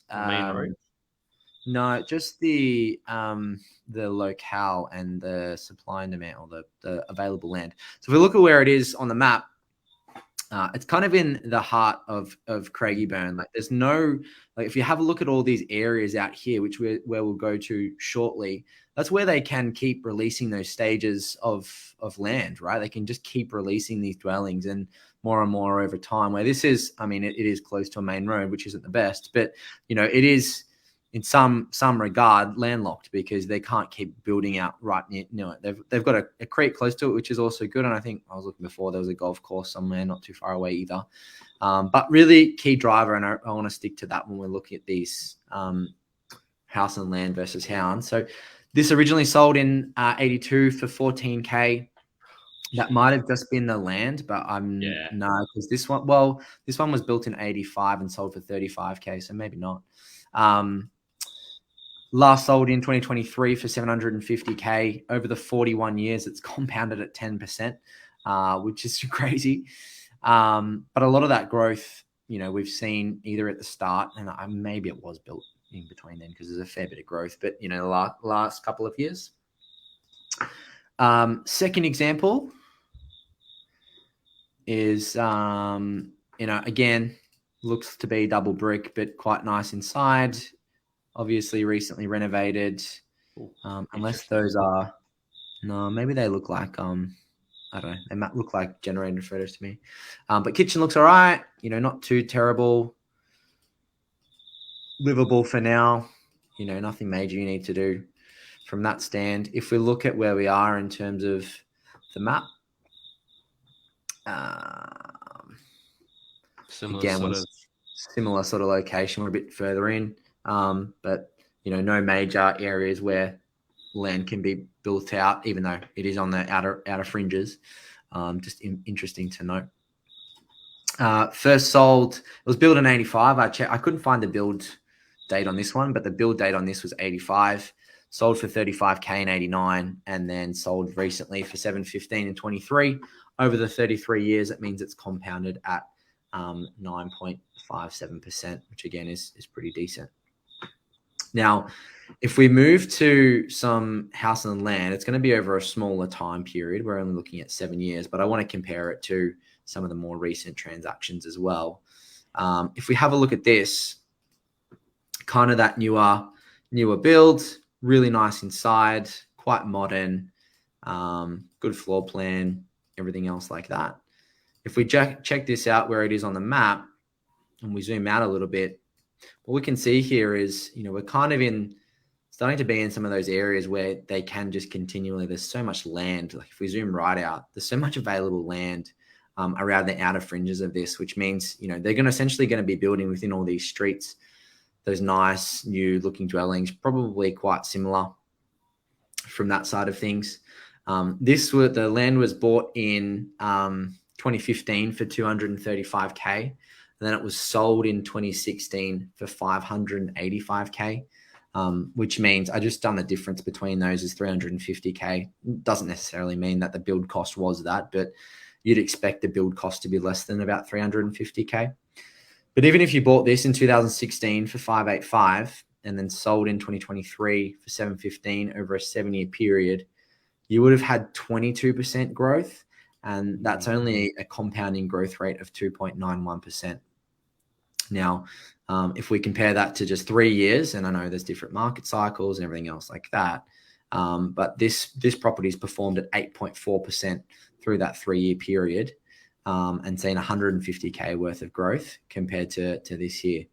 And this just goes to show that, this sale, you might have been paying overs to the developer, there's developer's margin within that. Might have been stage 2 or stage 3 or whatever it was, depending on. Yeah, exactly. Also a bit of a peak of the market, like didn't really take off until 2012, 13. So you got that few years in where everyone's feeling really confident about seeing the growth again. Yeah, exactly. And I got a few other examples here. I'll just walk through the second one, but same sort of thing. Nice and new, shiny new object. Smaller. Nice fixtures. Yeah, a little bit smaller. You're right. And that's probably one similar to the first one as well. Like, I mean, not exactly the same, but yeah. Yeah. If we look at where it is on the map, again, big open areas just on the street across where they can continue to be built out. Again, built in 2015, sold in 2015 for 399, and then sold again in recently 2023 for 615. Over the 8 years, so it's just those two numbers. It's only grown at a 5.56% growth rate. And when we compare these 3 years to these 3 years, this is compounded at 8.4, where this is compounded at 5.6. So, same area, very close, just very different growth rates. And I know we're sort of looking at a shorter time period. It's kind of hard with house and land because, you do want something new to compare to, but just goes to show, depending on where you spend your money, you can have completely different growth rates. Like, in 2020, if you just spent 20 grand more, you would be 100K better off where we are today. So you can either buy this for 545 or this for 561, which, most lenders potentially would allow you to just get that little bit extra more. It's not even 20K, it's like 16K. But there's 100K difference over that 3-year time period, which, is a difference of potentially being able to get into your second or third asset if you could refinance and pull out some borrowable equity. Yeah, wow, that's super interesting. Just how much did you pick Craigieburn because you sort of know Craigieburn because you know it pretty well? I was looking at Greenvale to start, but I couldn't find. It was that Greenvale sort of. I know Greenvale's like a big house and land area, but I know they've done a lot of stuff there recently. And then I was trying to find something that I could go back a little bit. Like we kind of got about 6 or 7 years here or 8 years, which is handy. But it's hard with the house and lands because it's a relatively well, it's not new, but you want to compare something that is new. Yeah. And it happens everywhere though, John. Like you grew up in the Hills District. I grew up in Parramatta. I used to play soccer out there, and Kellyville and all that. That was farmland when I was a kid. Like, you used to drive out there and it was farm. And then that just shifts. It goes from like Kellyville and then it goes to Box Hill and they just keep moving out. And there's nothing wrong with buying in that now period, like Bella Vista, Kellyville, like they're $2 million plus houses. So it's about timing the market. We spoke about long term, but timing the market within kind of the next 10, 20 years, not the past 10, 20 years. Exactly. Spot on. Yeah. Cool. Now we'll get into some fun stuff. So there's a few things. I thought that was amazing. Good. Let's do the fun stuff. Let's do it. I just wanted to jump in with some unique scenarios and run through some funny stuff. You know, I've always had this big perception that, you know, a high-end waterfront in a really nice area, Bondi, will always perform really well. But this is an example of an asset that's actually been negative for an entire decade.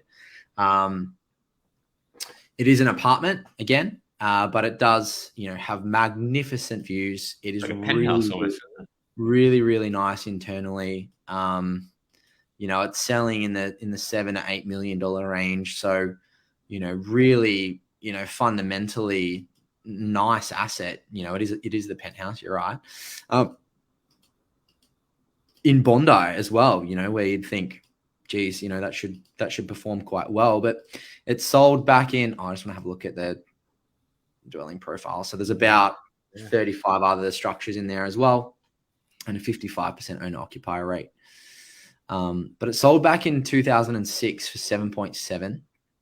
Then it sold in 2015, which is 9 years later, for 7.35, which is a negative of about 400K, or compounding at negative 0.6.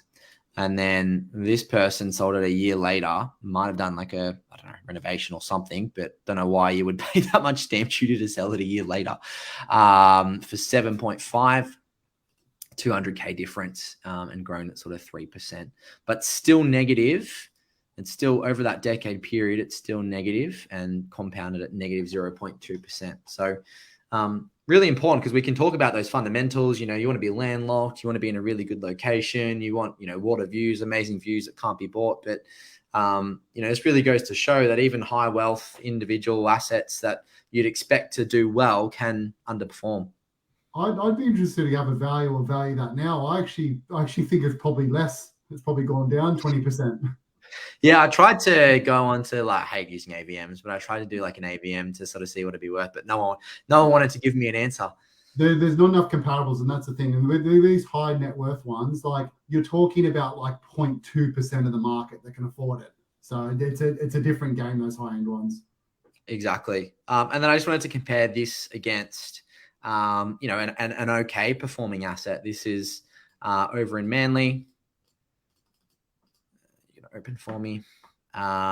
Again, same sort of concept, really nice water views. This is the first example that I was showing beforehand. Big apartment block. How many have we got in there? You know, we've got 41 others in there, which isn't, you know, again, huge. We've got that 50% owner occupier, 50% renting. So same sort of concept, but you know, that sold back in 1990 for 358,000, and then there's only been one other sale. So they held it for 33 years, and they sold it for 3.15, which equates to a 6.8%, which is the Australian average growth rate over that long-term period. So it's not to say that all apartments are bad investments and don't perform. You know, there definitely are things out there that can compare and grow in a certain growth rate over time. But I just wanted to show some different unique scenarios there as well.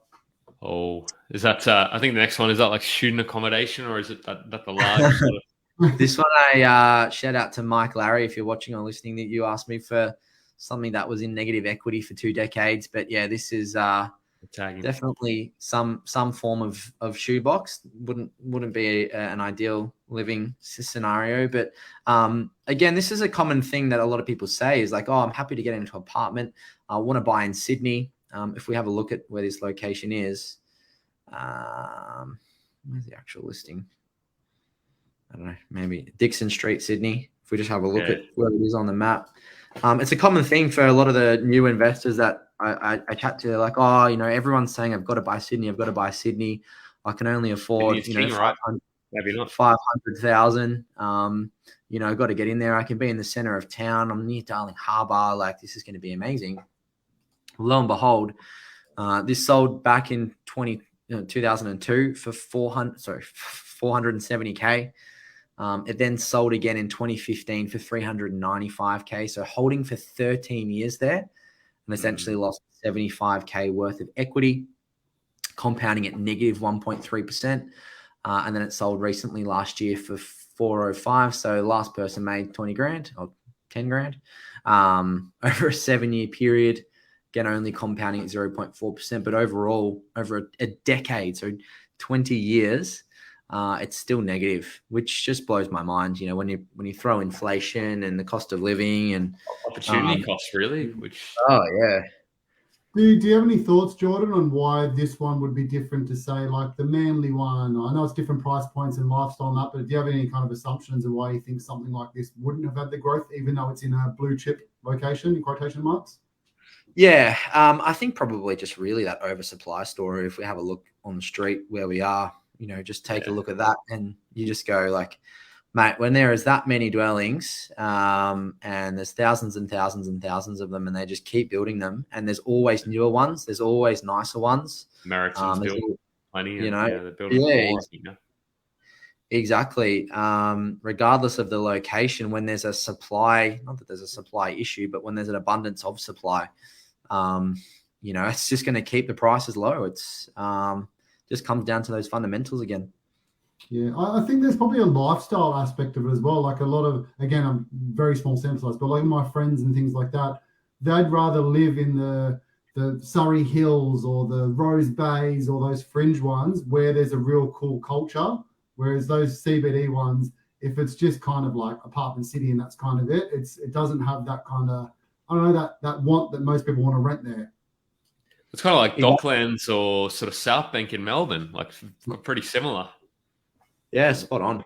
And again, it's the unknown. Like if you didn't just look back and have a look at that research, and you weren't familiar with Sydney and the drivers behind Sydney, those lifestyle drivers in areas and locations, and you went, oh, I just want a 400K property in Sydney CBD. The opportunity cost is just huge. You buy that for 470 in 2002, or you can buy this for 268K, which is half the price 2 years before, and see the difference. Like, it's just phenomenal. Yeah. Mining towns, the big old story. Everyone's heard it, I'm sure. Or I hope everyone's heard it. But if we take a quick look at this, we are typical mining house dwelling, little kitchen, 2 bedrooms. They just used to flog these and rent them out. There'd probably 6 miners in there, but all paying $1,000 a week or whatever it might be. Purchased in 2012 for 700K, sold in 2018, which is only 6 years later, for 145K. That's really painful. $500,000. Now, like, if you had debt on that, if you bought that with a 20% deposit and you had debt of, you still had an outstanding mortgage of $500,000 or whatever it might be, you got to make up that money somewhere. You actually have to pay the bank back. And that could be detrimental to anyone's financial position over that period. Again, there's been a little bit of growth over a 4-year period to 2020 where it sold for 318. But it really just shows you, like, compounds at negative 23, then all of a sudden compounds at 21%. Overall, it's still negative 8 or nearly 8% over a 10-year period. But again, these are just areas that I would completely stick away from, regardless of the 4-year period where they've had some growth rates and all money might be coming back, or this mine might be opening up. It's just such a risky investment. Yeah, and one of the points is, like, in 2012, the fundamentals in quotation marks might have been okay, and they might have looked at vacancy rates and went, oh, mine's buzzing, everything's getting rented at a huge yield, there's big population growth because the mine's expanding, yada, yada, yada. But there's a lot more to it than that. It's not just vacancy rates and population growth. Exactly right. And that's why I say, it's all good to see that data and information, have a look and understand what it's trying to tell you. But at the same time, it is always there on a nice brochure. Try and stick to those longer term views and how they've performed. If I had the choice to buy that in 2012 to, something else that we've looked at today, just looking back at historical data, I know what I'd choose. The last one was just an example of where a house and land has performed, and this is in Greenvale, as I was saying before, but performed relatively similar to an older house in the same area. Nothing amazing there, but it was just to sort of say that not all house and lands are bad investments, and that wasn't the agenda of today. It's just more about sort of doing your due diligence and research on the area and the fundamentals behind the area and everything else like that. So no need to jump into it, but not every house and land is a bad investment is the story behind that one. What do you think the driver behind? Let's see. So you got you got two. Oh, you got one in Greenvale. But what do you think the driver behind those of that one was? And even let's see the Claire. So this is an older house. Yeah, looks pretty nice. Nice big backyard. Looks really good. I'd probably live in that. Nice little fireplace. Nice little home office for me. So happy with that. Pink bathroom. That'll suit Jeff. Give me the purple shag pole. We'll be right. Sold in 96 for 72K. Then sold in 2022 for 820. Performed at 9% over a 26-year period.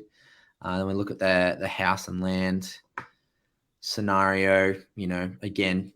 And this it was a really good point that Steve brought up beforehand. At some point in time, this is just going to be a normal house on a normal block of land. It's not going to be a house and land or a new build or anything else like that. So it's hard to compare, old school house and land versus where they are today. But it's definitely a smaller block of land. I think around 800 squares beforehand.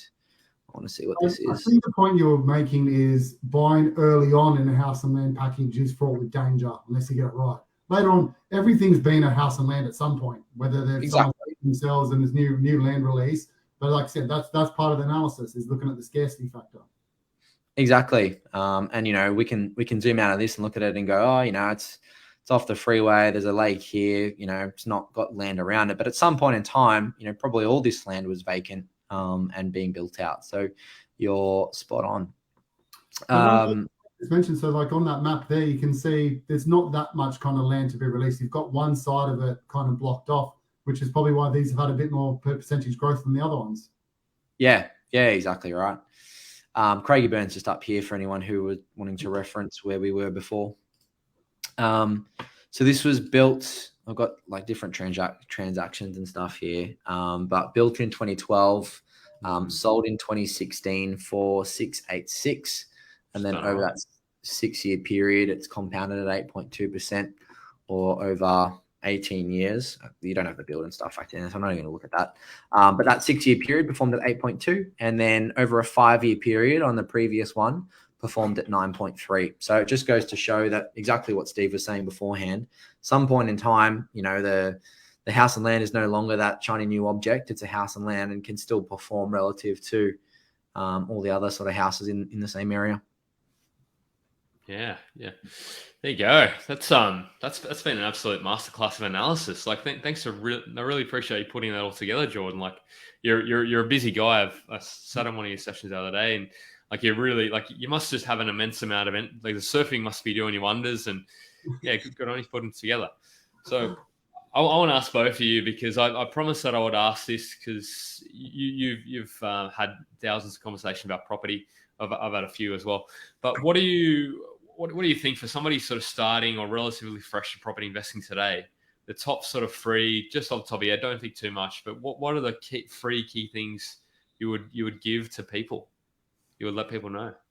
I'll go first. The first one is master the game of finance. It's said 1,000 times. Property it's not a game of property, it's a game of finance. I think getting the finance down packed in. Leverage is always the biggest thing in property. Just understanding that and how it works, how the banks look at it, treat it, understand it, will get you so much further ahead than where you need to go. The second thing is, I think it's probably one of the bigger takeaways from today is there's no real secret sauce. There isn't. It's a shame. Good investing is boring investing, and really sticking to those fundamentals. Just looking at all the different properties that we've seen today, the biggest outcome is decent location, good land size, normal typical home. There's no secret sauce to it. There's no I hate using the term hot spotting or anything else like that. If you're going for short-term growth, short-term uplift, renovating, flips, all that sort of stuff. That changes the story. But, there's no sort of secret sauce for longer term investing. Stick to the fundamentals. And then the last one, Could proceed for a couple. I probably said it a few times, but it just comes down to the individual asset. We looked at the comparison, same area, same little tiny demographic area, units versus houses. The units essentially performed at half, or compounded at half the rate that the houses did. So you can look at all the data and metrics and reasons why you'd want to buy in a particular area, but it just does come down to the individual asset. There you go. So I was going to say something similar to those ones, but I'll change it a little bit. So my first one is choose an asset where there's predictability. So what I mean by that is don't try to get fancy. Like we looked at the ones on the fringes, there's no predictability in that data because you don't know what the next 10 years are. Whereas at least if you're buying in a well-encompassed area, the numbers that are there, you can basically forecast. Like if the vacancy rate is XYZ and population is XYZ, you can forecast, okay, the vacancy rate should be tighter over time. Like they're not releasing more land and things like that. So that's my one. It's just choose something where there's nothing special about it. Like where you're like, oh, there's going to be a new airport here, or they've got the Olympics coming. We must have capital growth. There's a university coming, like all those kind of reasons. Get predictability first and then make a decision from there. The next one is just keep it simple. I find so many Oz prop investors, they're trying to screw the system so much. They're like, I'm going to get a house in Granny Fire. I'm going to do a subdivision. I'm going to do. You can make money doing that. But Jordan showed like that new farm property, if you just bought 2 of them 20, 30 years ago, you are a high net worth individual. You have a lot of money in your bank. You can retire as a very wealthy individual. And even like my personal portfolio, my best performing ones are just simple set and forgets. They haven't been the granny flats and the subdivisions, and I've done a duplex development and all that type of stuff. They're nice little money kickers, but getting the simple fundamentals right, it's easy. Just buy to the fundamentals. Was that 2? Was that 3, Polizzi? Sorry. I don't know. I ramble a lot. Worth 3 at least. I think the first one was something about asset selection. Oh yeah, it was about buying something where you can predict the next 10 years, not based on an assumption. Like I said, I get asked almost every single day, is now the right time to buy in Brisbane because there's Olympics coming? And then I always just ask them, I go, cool, why is the Olympics going to make your property grow? And they kind of just shrug their shoulders. They're like, I don't know, it's Olympics. People will move there for the Olympics. I don't know anyone who's planning to move to Brisbane because there's an Olympics. No. What that does do, though, I'll be serious now, I was being facetious, is it brings infrastructure to the area because local councils spend lots of money there and update the infrastructure, which in turn brings population growth, gentrification, people to the area, which will then increase the price. So it's not the Olympics, it's what's coming, but it's not instant. You don't flick your fingers and it grows. Like the example, Sydney Olympics. Like I grew up near like Sydney Olympic Park and things like that. After the Olympics, that area was ghost town. There's just a park central. You walk around and there is no one there. But then what happens over 5-10 years, it fills in. The numbers become what I mentioned before, predictable, because you can look at it and go, okay, these are the numbers now. Vacancy rates are tighter. They're not building any more stock, and you can forecast the next 10 years. Yeah, kind of the look. I grew up in roughly the same sort of area. I grew up just around the corner from sort of the parklands out, sort of the sort of baseball stadium, sort of Plumpton and Doonside and those sort of areas. Which back in the day, you're talking 20 years ago, they were rougher sort of areas. Like you go through there and you'd be like, oh crap, am I going to get out of here alive? Like, I mean, not extreme, but yeah, but over time that sort of gentrified, and that didn't gentrify because of the Olympics. It just gentrified because people needed to. It was a little bit more affordable. This was an interesting. I was going to say there's a rabbit hole you can go down as well. Is if they're building lots of infrastructure quickly. We've seen what's happened with the Sydney Olympic Park apartment towers and stuff like that as well. So there's a whole other danger level there. Yeah, be careful. Yeah, so this is an interesting question. I think you kind of answered that, Polizzi. Are you saying that house land packages can perform well in this context that you just explained, where it is just a one-off property? No, so I'll answer that. But I wasn't really referring to that if you're just buying a one-off property. It's more to do with where it is in the off-the-plan cycle. Like if you're kind of on the tail end, you can still do well. But what I was originally referring to is like on the Northern Beaches, for example, like Terry Hills is releasing some land components. that's not going to have the same kind of poor growth as we're going to see in those other ones we looked at, because they don't have the option to keep building out. They're releasing their 50 homes and that's it. So long term, that's going to be right. But as Jordan's pointed out, you go buy an existing one 250 meters away in a kind of well-established area, well, I'd rather the 10% as opposed to, even if it goes from 5% to 7%, I still want the 10%. Yeah. Nailed it. Yeah. Well, yeah. This is I think everybody. I feel I've heard this question about 50 times, like even 100 times. Somebody said, "Wouldn't major development, e.g., would a new Bunnings in an area indicate growth?" I don't know. Yeah, well, I'll throw a bit of a people building a Bunnings. I mean, I suppose that I don't think it necessarily means that. I just think it means that Bunnings that probably indicates population growth. So it's too simplistic to say, yes, they're building a Bunnings, they're building a Macca's, they're building whatever it is they're building a Woolies. I think that could be one clue there could be potential in that area, but it's all about, well, okay, if there's a lot of land in an area, then okay, maybe there's too much supply and not enough demand. So what are your thoughts, Polizzi and Jordan?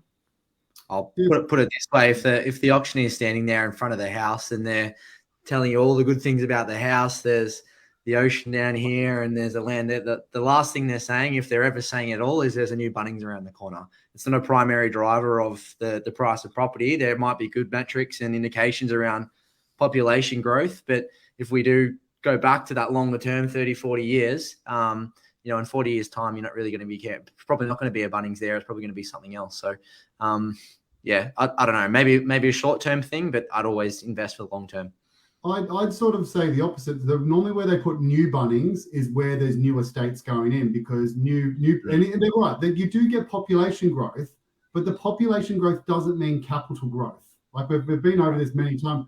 Like they're building new land. Like if you go out to a new estate and they build a Bunnings, they're building 200 houses, and that's why the Bunnings there, because everyone's going to be doing home renos and things like that. That population growth is a 10-year cycle, so you might be 10 years too early. Good indicator long term, because Bunnings spend millions and millions of dollars researching where they're going to put it for the sake of that, but you might be buying early onto that kind of house and land package piece. Yeah, great. Look, if there's any other questions, throw them in, because there's an absolute wealth of knowledge here, and I'm only speaking about myself, not even getting to Polizzi and Jordan. So Joe's back next week, so he'll be able to. Somebody just said thanks. Oh, here we go. Okay. Everybody loves talking about house and land packages. Do you eventually think people will start buying home and land package, because everyone keeps saying shortage of suppliers, existing homes, but the population growth is higher? Supply and demand.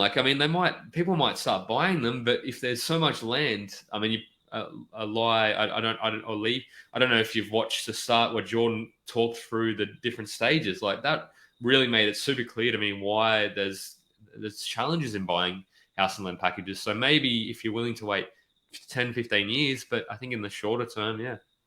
I'll be supportive of house and land packages for a second. So what we've got at the moment is vacancy rates are at an all-time low in pretty much every regional town, every capital city. So we might be wrong. The next 10 years for house and land packages might be not as bad as we saw. They might be, instead of getting 6%, we might actually get 8 or 8.5 or 9, because there's a huge demand, people looking for somewhere to live as well.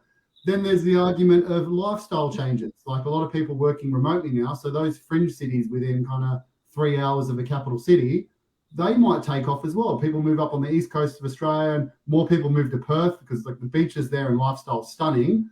That might change it as well. And this is the human element of it. It's not as simple as just like our house and land package is good. Long term, it might be all right. There you go. Polizzi taking the opposite. I mean, I don't necessarily disagree with that, but I just think I like to sort of, as you say, I like to know the variables and sort of see, like, you could be right, and if you're right, then good luck to people. Like you buy an area and say days on market are 2 days, and it's a really tightly held area for selling properties, and they release, let's say, 50, and it blows out to say 20 days on market. 3 years ago, if we were having this conversation, we'd be going, yeah, it's not bad. 20 days on market. That's a good, strong market. So, like I said, it just depends what you're buying. Yeah. All right. I think probably needs to last. Poor Jordan's got to get out for a surf in the morning. He probably gets up early. So he said, will the cost of new builds, I think I'd like to get Jordan's perspective on this, because you've probably seen it a bit in your time as a builder, help maintain the current market? Infill as in like new build infill.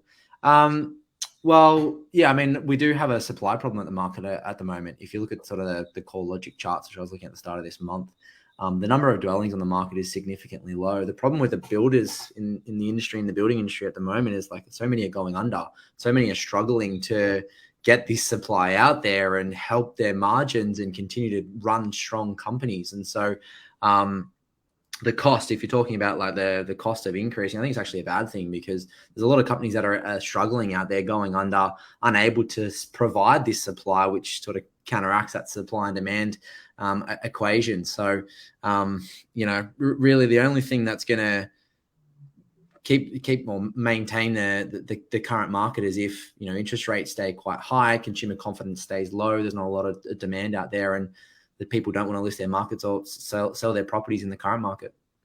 I've got a flow-on question I'll put you on the spot for. So build costs have gone up quite dramatically as well. Do you have any thoughts on how that might affect like house and land packages? Because I imagine that's going to bring the price disparity even further away from existing. So that might actually mean it's actually worse in the next 10 years in terms of capital growth. Yeah, definitely. For sure, the cost of building properties increased significantly, not even from a material standpoint, but the cost of trades and everything else like that, which just has so many flow-on effects to the economy. That's crazy.